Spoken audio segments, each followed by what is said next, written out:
বন্ধুরা, আজকে আমরা শিখব কিভাবে ইউটিউব চ্যানেলের কভার আর্ট বা কভার ফটো এডিট করা হয় মোবাইলের মাধ্যমে সুন্দর কোয়ালিটিফুল। আমরা অনেকে হয়তো কোয়ালিটিফুল এইচডি মোবাইল দ্বারা কভার ফটো এডিট করতে পারি না ইউটিউবের জন্য। তো আজকে তাদের জন্য এই ভিডিওটি, যে তারা যাতে করে সুন্দর কোয়ালিটিফুল এরকম করে একটা কভার ফটো এডিট করতে পারে। Open PixelLab application. এখন আপনাকে কভার ফটো সাইজ ঠিক করতে হবে। তার জন্য ইমেজ সাইজে যান, তারপর কাস্টমে ক্লিক করুন, তারপর ইউটিউব চ্যানেল ব্যানারে ক্লিক করুন, ওকেতে ক্লিক করুন।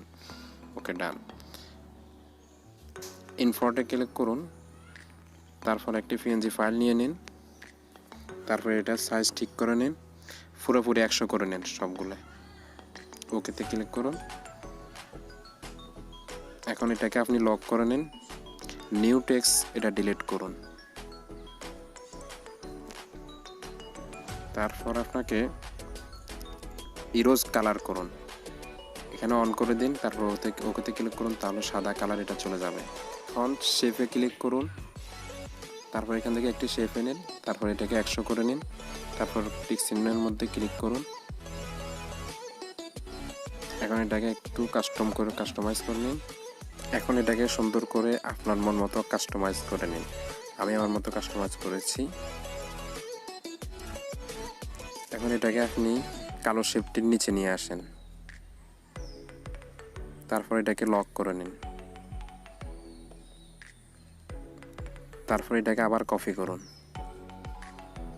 এবং এটাকে আপনি আপনার মন মতো আবার কাস্টমাইজ করুন এবং এটার কালার দিন আপনি।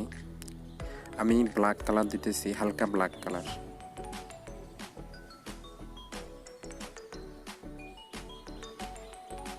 আপনিও একবারে কালো দিতে পারেন, সমস্যা নেই। এবং টিক চিহ্নতে ক্লিক করুন, তারপর আবার এটা কালো শেপটির নিচে নিয়ে আসুন এবং এটাকে আপনি লক করে নিন। তারপর আবার শেপে ক্লিক করুন এবং এটাকে 100% করে নিন এবং টিক চিহ্ন ক্লিক করুন এবং এটাকে সুন্দর করে সাইজ ছোট করে কাস্টমাইজ করুন এবং আবার এটাকে ওই কালো শেপটির নিচে নিয়ে আসুন। আমি আমার মতো করে কাস্টমাইজ করে নিয়েছি, আপনি আপনার মতো করে করে নেবেন।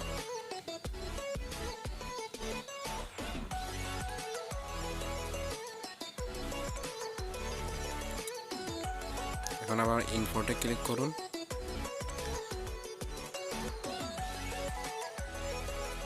এবং আপনাকে ওই দেওয়ালের পিকচারটা নিয়ে আসতে হবে এবং এটাকে ফুল ব্যাকগ্রাউন্ড করে নেবেন। তারপর আবার এটাকে সকল কিছুর নিচে নিয়ে আসবেন, একবারে সব কিছুর নিচে। আমি একবারে এক একটা করে সব কিছুর নিচে নিয়ে আসতেছি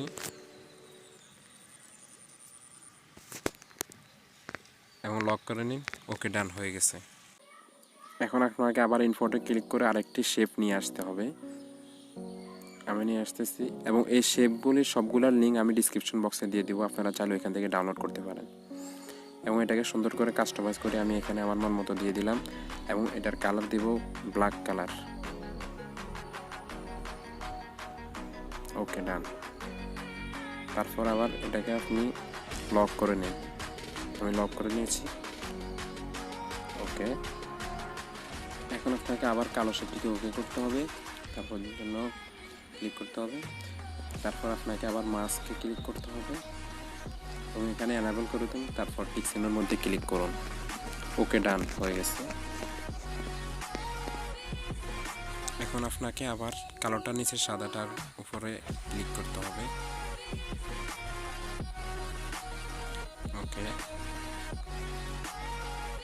তারপর এটাকে একটু কালোর মধ্যে ব্যাকগ্রাউন্ড দিতে হবে তার পাশে।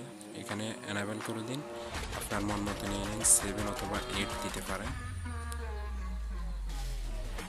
ওকে, ডান। এখন আপনাকে আবার ইনফোর্টে যেতে হবে এবং কিছু পিএনজি ফাইল আপনাকে আনতে হবে।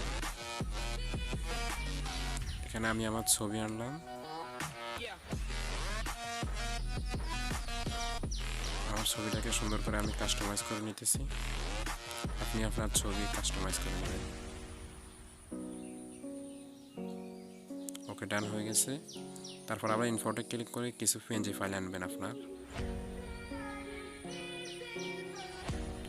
অর্থাৎ সোশ্যাল মিডিয়ার পিএনজি ফাইলগুলো, যেগুলোর লিঙ্ক ডিসক্রিপশন বক্সে দেওয়া আছে, আপনি ওইখান থেকে নিয়ে নিতে পারেন।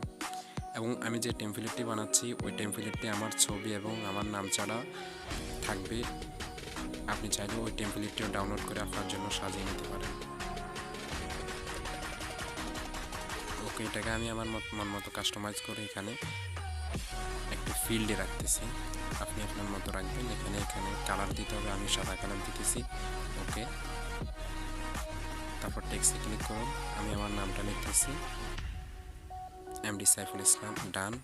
এখন এটাকে বড় হাতের করে নিতে হবে, তার জন্য টিতে ক্লিক করুন। ওকে, এবং এটার সাইজ ঠিক করুন, ক্লিক করুন। ওকে, এর ফন্টে ক্লিক করুন। আমি একটা ফন্ট নিয়ে এনেছি আমার মন মতো, আপনি আপনার মন মতো একটি ফন্ট নিয়ে নিন এবং এটাকে নিয়ে আসুন এখানে সোশ্যাল মিডিয়ার আইকনগুলোর উপরে নিয়ে আসুন। এখানে ছোটো দেখাচ্ছে, আমি একটু বড় করে নিতেছি। ওকে, ডান।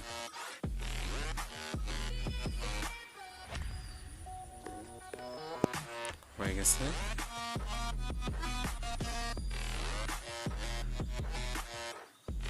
আপনি আপনার মন মতো একটু কাস্টমাইজ করে নেবেন। এবার সেভে ক্লিক করুন। না, প্রথমে আপনাকে আলট্রা করে নিতে হবে, তারপর সেভে ক্লিক করুন।